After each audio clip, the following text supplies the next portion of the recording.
गोपालगंज में एम पाठशाला के माध्यम से ग्रामीण क्षेत्रों में प्रवेश कर रहे छात्रों को 2014 बैच के युवा आईएएस बच्चों के बीच जा रहे हैं और उनके बीच शिक्षा का अलग जगा रहे हैं। मिली जानकारी के अनुसार अपनी ड्यूटी से अलग हटकर आर्थिक रूप से कमजोर बच्चों के बीच अपना कीमती समय देते हैं और बच्चों को पढ़ाने के साथ ही मेधावी बच्चों में उनके सपनों को कैसे पूरा करें इसके लिए उन्हें प्रेरित करते हैं।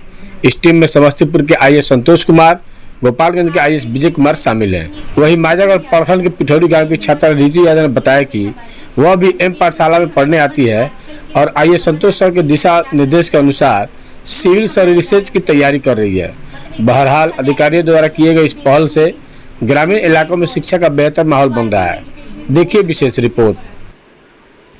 पकड़ना है ना, फिर जज होते हैं, रोड बनाते हैं, बिल्डिंग बनाते हैं, ब्रिज बनाते हैं, नहीं दिखता है। लेकिन एम पाठशाला के बारे में बताना चाहता हूँ कि मैं और विजय हम दोनों एक ही बैच के ऑफिसर हैं। हम लोगों ने साथ में सिविल सर्विस एग्ज़ाम पास किया और शुरू से ही 2014 से ही जब से हम लोग मिले हैं, हम लोगों की यही कोशिश रही है कि हम सब मिलके हम इसी गाँव ग्रामीण परिवेश से, इसी समाज से आके हम लोग यहाँ तक तो पहुँच गए हैं। लेकिन अभी भी बहुत सारे ऐसे बच्चे हैं जिनमें टैलेंट है, जिनमें प्रतिभा है, जो मेहनत कश भी है, लेकिन कहीं न कहीं उनको सही मार्गदर्शन नहीं मिल पाता है, उनको एक सपोर्ट नहीं मिल पाता है, गाइडेंस नहीं मिल पाता है, जिसके वजह से वो बहुत आगे अपना करियर नहीं बना पाते हैं और उनका जो एक सपना होता है उस मंजिल तक वो नहीं पहुंच पाते हैं। तो इसी को ध्यान में रख के हमने सोचा कि अगर हम समाज के लिए कुछ करना चाहते हैं तो एजुकेशन में कुछ हम करें अपने बच्चों के लिए, अपने समाज के लिए, तो बेहतर होगा।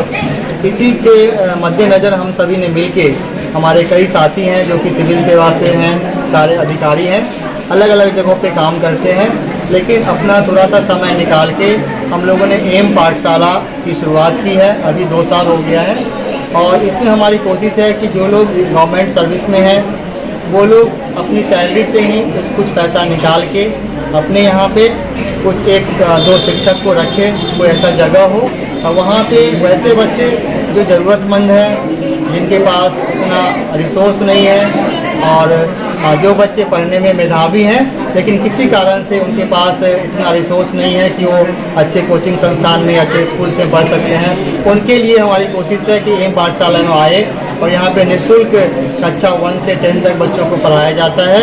और साथ में हम लोग जैसे ही छुट्टी पे घर आते हैं तो हम लोग भी उन बच्चों को गाइड करते हैं और उनको सीधे बात करके उनको जो अलग अलग हमारा कॉम्पिटिटिव एग्ज़ाम होता है उसके बारे में भी उनको हम गाइड करते हैं, सो दैट कि बचपन से ही उनको एक सपना रहे कि आगे पढ़ लिख के 10th के बाद, 12th के बाद, ग्रेजुएशन के बाद उनको कौन सा डायरेक्शन पकड़ना है, कौन सा कोर्स लेना है और कैसे वो लोग भी गांव से रह के भी एक अधिकारी बन सकते हैं, आईएएस ऑफिसर बन सकते हैं, डॉक्टर्स बन सकते हैं, इंजीनियर्स बन सकते हैं।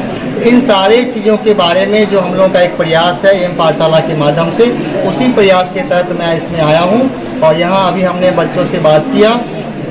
इसमें हर एक स्तर के बच्चे हैं, कुछ इस बार 10th का एग्ज़ाम देने वाले हैं, कुछ लोग ग्रेजुएशन कर रहे हैं और वो लोग कंपटीशन की तैयारी करना चाहते हैं। उससे बातचीत में हमने उनसे पूछा, उनके बहुत सारे डाउट्स थे।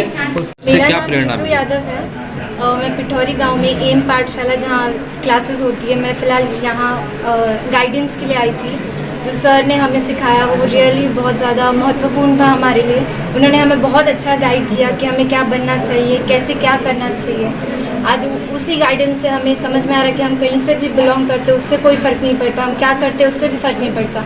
अगर हम मेहनत करेंगे तो हम ज़रूर कुछ बन सकते हैं और हमें सबको हमारे में काबिलियत है कि हम कुछ भी बन सकते हैं। तो हमें पढ़ना चाहिए, लिखना चाहिए, उसी से हम कुछ बन पाएंगे सर की तरह। सर ने हमें ये बताया कि दुनिया में बहुत सारी हमारी इंडिया में बहुत सारी ऐसे चांसेस है जो हम बन सकते हैं, जैसे डॉक्टर, इंजीनियर, यूपीएससी में हम आईएएस बन सकते हैं, आईपीएस बन सकते हैं। ऐसे बहुत सारे कॉम्पिटिटिव एग्ज़ाम्स के बारे में बताया जो हमें शायद पता नहीं था। सर ने ऐसे अलग अलग कॉम्पिटिशन्स के बारे में बताया जिसे हम क्रैक कर सकते हैं, चाहे कितना भी मुश्किल एग्ज़ाम क्यों ना हो, हम क्रैक कर सकते हैं। और गांव के भी बच्चे हो तो उससे कोई फ़र्क नहीं पड़ता। सर ने हमें ये प्रेरणा दी कि हम गांव के भी होकर फिर भी कुछ कर सकते हैं।